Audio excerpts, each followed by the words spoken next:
গর্ভাবস্থায় সহবাস করা সম্পর্কে ইসলামে কোনো বিধিনিষেধ আছে কি না? নামাজরত অবস্থায় সিজদা যাওয়ার আগ মুহূর্তে সিজদার স্থানে ধুলা বালি ফু দিয়ে পরিষ্কার করা যাবে কি না?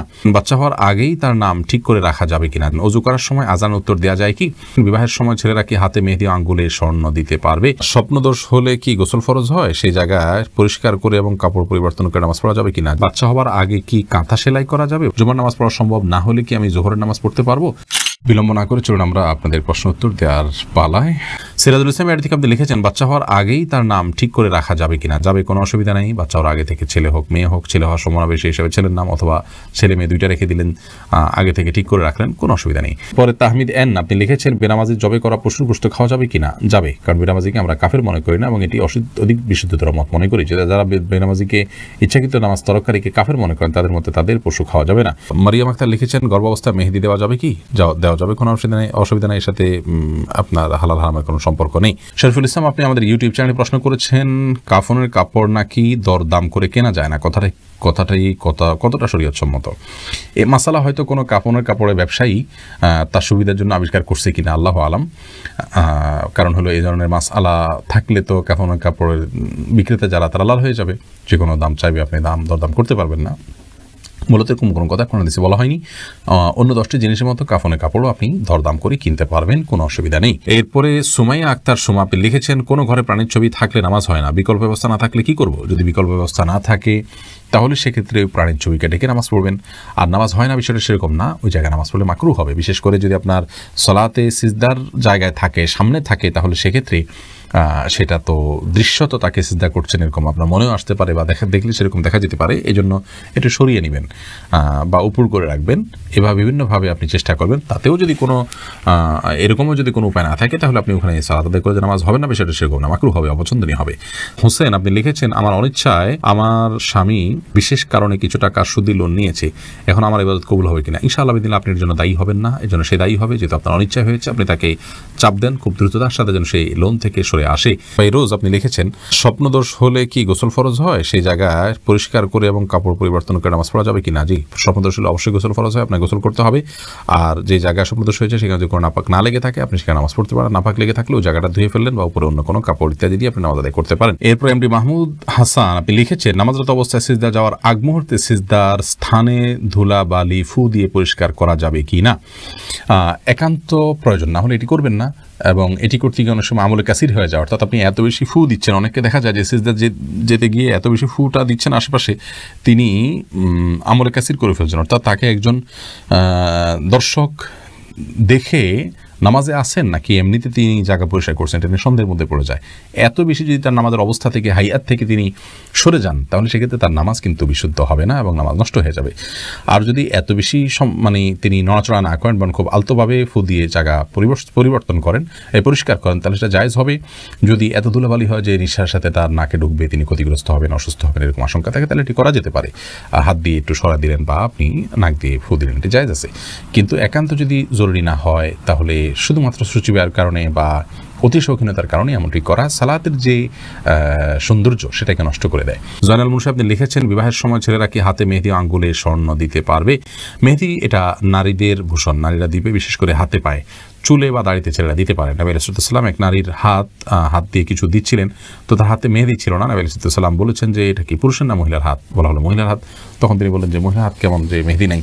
তার মানে মহিলারা মেহেদি পড়তেন তখন, তাদের আদা ছিল এটি, কিন্তু পুরুষ সেটি করবে না। অর্থাৎ নারীর সাথে পুরুষ সাদৃশ্য গ্রহণ করা নিষেধ। আর তাছাড়া সাজগোজ এটি মূলত নারীদের জন্য। সাজগোজ বলতে এই জাতীয় অতিরিক্ত যে সাজগোজ আছে সেটি, আর পুরুষও পরিপাটি হয়ে থাকবেন সেটি তো অবশ্যই ভালো। দি এপু এই থেকে আপনি লিখেন যে অনিচ্ছা সত্ত্বেও আল্লাহ সম্পর্কে উল্টাপাল্টা চিন্তা আসে মনে, তখন নিজেকে কেমন পাপী মনে হয়, এমন অবস্থায় কী করা উচিত? আপনার মনে বাজে চিন্তা আসাটা লক্ষণ ভালো, তার মানে আপনি ঈমানদার। আপনার মধ্যে শয়তান কাজ করছে আপনাকে বিভ্রান্ত করার জন্য, এটি মনে করে আপনি আরও বেশি নিশ্চিন্ত হবেন। এ ধরনের দুশ্চিন্তা, এগুলোকে ইগনোর করা হলো সবচেয়ে বড় ট্রিটমেন্ট। আপনি এগুলোকে ইগনোর করবেন এবং এর কারণে আপনার ঈমানের কোনো ক্ষতি হবে না, আমি নিশ্চয়তা দিচ্ছি আপনাকে। বরং এ ধরনের অবস্থা আসলে আমানতু বিল্লাহি ওয়া রাসূলিহি এবং বাম দিকে আপনি 3 বার থুতু ফেলবেন, বাস। এর মাধ্যমে আপনি ইনশাআল্লাহ নিষ্কৃতি লাভ করবেন। আর আপনি ইগনোর করবেন, এগুলো কোনো পাত্তা দিবেন না। যত বেশি পাত্তা দিবেন তত বেশি এগুলো আপনাকে আরও পেয়ে বসবে। শাহাদাত হোসেন আপনি লিখেছেন, জুমার নামাজ পড়া সম্ভব না হলে কি আমি জোহরের নামাজ পড়তে পারবো? জুমার নামাজ পড়া সম্ভব না হলে, মিস হয়ে গেলে তো অবশ্যই জোহর নামাজ পড়বেন। মোহাম্মদ হাসান আলী কিন্তু কেন মিস হলো, অবহেলার কারণে মিস হলো, সেটি গুনাহের কথা সামনে থেকে সাবধান হতে হবে। সুমাইয়া রিদ্দিতে আপনি লিখেছেন বাচ্চা হওয়ার আগে কি কাঁথা সেলাই করা যাবে বাচ্চার জন্য? কোনো অসুবিধা নেই বোন, বাচ্চা হওয়ার আগে থেকে কাঁথা সেলাই করতে পারেন। আপনার যে কোনো কাজ সুচারুরূপে করার জন্য আগে থেকে প্রস্তুতি গ্রহণ করার নির্দেশ এবং ইসলাম আমাদেরকে দিয়েছে। অতএব আগে থেকে কাঁথা সেলাই করাতে দোষের কিছু নেই। মোহাম্মদ নাহিদুল ইসলাম আপনি লিখেছেন অজু করার সময় আজান উত্তর দেওয়া যায় কি? অজু করার ফাঁকে ফাঁকে আপনি যদি পানি অপচয় করা ছাড়া আজানের জবাব দিতে পারেন তো অবশ্যই দিতে পারেন। মোহাম্মদ হাসান আপনি লিখেছেন গর্ভাবস্থায় সহবাস করা সম্পর্কে ইসলামে কোনো বিধিনিষেধ আছে কি না? না, গর্ভাবস্থায় সহবাস করার পরে ইসলামের কোনো বিধিনিষেধ নাই। তবে আপনি এই অবস্থায় সহবাস করলে যদি বা গর্ভস্থ সন্তানের ক্ষতি হয় বা স্ত্রীর কষ্ট হয় বা ক্ষতি হয় তাহলে সেক্ষেত্রে সেটি করা উচিত হবে না। শিশির ভেজা ঘাস ডায়েরি থেকে আপনি লিখেছেন সবসময় কি মাথায় কাপড় দিতে হবে? না, সবসময় মাথায় কাপড় দিতে হবে বোন, এমনটি মোটেও আবশ্যক নয়। আপনি পরপুরুষের সামনে গেলে বা সে আপনাকে দেখে ফেলতে পারে এরকম হলে সেক্ষেত্রে মাথায় কাপড় না, শুধুমাত্র আপনি আপনার সৌন্দর্য ঢাকবেন, মাথার কাপড়কে আরও টেনে দিয়ে আপনার সৌন্দর্য এবং রূপ লাবণ্য এগুলোকে ঢেকে তার সামনে যাবেন। আর এর বাইরে আপনি আপনার বাসায় আপনার বাবা, ভাই, বোন বা আপনার মহিলারা, তারপর আপনার ছেলে, মাহরাম যারা আছেন তাদের সামনে আপনাকে মাথা সবসময় ঢেকে রাখতে হবে কাপড় দিয়ে, এমনটা আবশ্যক নয়। তবে হ্যাঁ, আপনি ফিতনার এই যুগে নিজেকে যথাসম্ভব সেফে রাখার জন্য আপনি অন্য পুরুষদের সামনে, অর্থাৎ বাসার মাহরাম পুরুষদের সামনে, ধরুন শ্বশুর আছেন, আপনার বড় ভাই আছেন, বড় সন্তান, ছেলে সন্তান আছেন, তাদের সামনে মাথার কাপড় টাপড় দিয়ে থাকতে পারলে ভালো, কিন্তু মাথায় কাপড় দিয়ে রাখতে হবে সব সময়, এটা পর্দার নির্দেশ এরকমটি কিন্তু নয় নিজের পরিবারের সদস্যদের সামনে, অর্থাৎ মাহরামদের সামনে।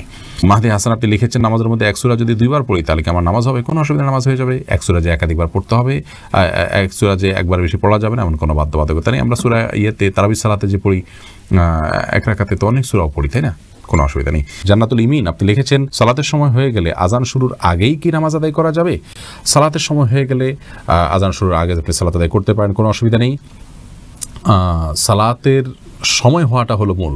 ইন্না সালাতা কানাত আলাল মুমিনিনা কিতাবাম মাওকুতা, সালাত নির্দিষ্ট সময় আদায় করাটাকে ফরজ করা হয়েছে।